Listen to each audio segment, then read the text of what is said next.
This is WFYI News Now. It's January 3rd, and I'm Zach Bundy.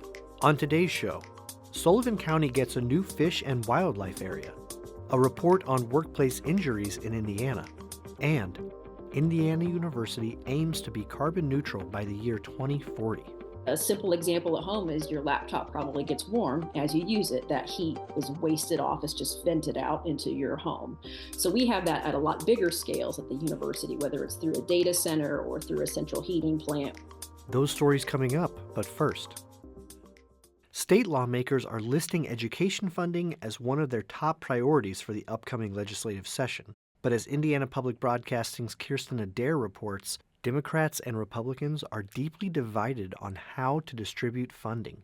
Republican lawmakers plan to approve universal school choice. That would remove any income limits on Indiana's voucher program and expand it to all Hoosier families. Senator Jeff Rotz says universal voucher programs are popular across the country. Folks, I guess, from all over the U.S., and school choice or parental choice was top on the list, and it really didn't make a difference if you were Republican or Democrat. It was parental choice for the outcomes of their students. However, Indiana Democrats are not on board. Representative Ed Delaney says expanding the voucher program is giving money to families who are already well off. Why are we rescuing those who are not at risk? Well, we ignore those who are. Democrats say they want to ensure public schools' funding needs are met. For Indiana Public Broadcasting, I'm Kirsten Adair. State, local, and national partners have teamed up to purchase nearly 4,000 acres for a new fish and wildlife area in Sullivan County. It's one of the largest land acquisitions the Indiana Department of Natural Resources has made for a fish and wildlife area at one time. In addition to a place where Hoosiers can hunt, hike, and watch birds, Booseron Creek Fish and Wildlife Area will also be part of the Southern Indiana Sentinel landscape. It's a project that helps protect natural resources while also creating a buffer between the public and military operations, in this case, the Lake Glendora Test Facility. Sentinel Landscape Program Coordinator Michael Spalding says Booseron will also make the area more resilient to the effects of climate change. With the presence of the wetlands and the creek and all of that around here, this can really contribute to buffering flooding incidents. And we've seen some pretty bad flash flooding incidents throughout southern Indiana over the past several years. The land was once part of another fish and wildlife area called Minnehaha. It closed in 2016 when the most recent owner, a subsidiary of the coal mining company Peabody Energy, ended its lease with the state. The DNR hopes to open the new Booseron Creek Fish and Wildlife Area to the public in April of this year.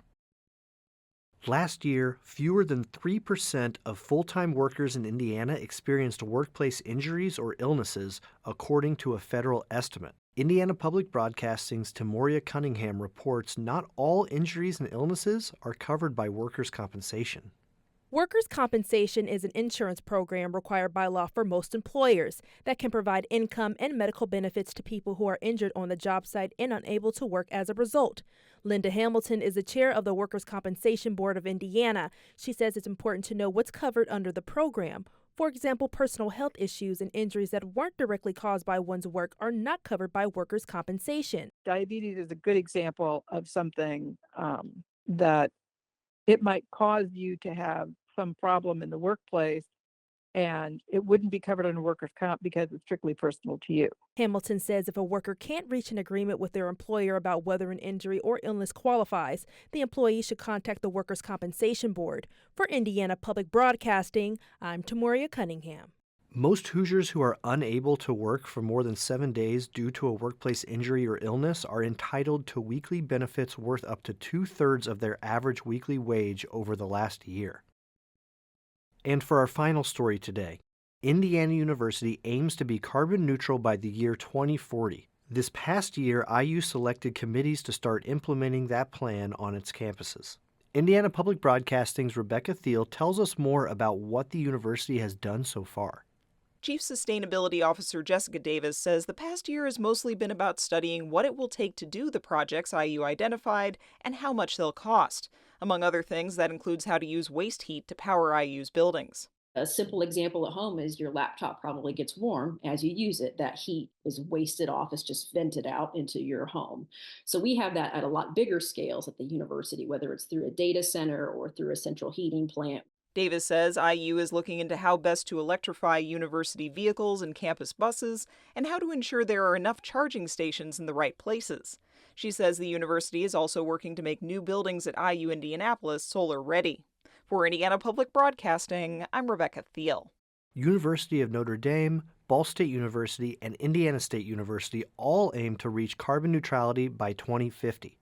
Purdue University still doesn't have a climate action plan and is now the only Big Ten school without one.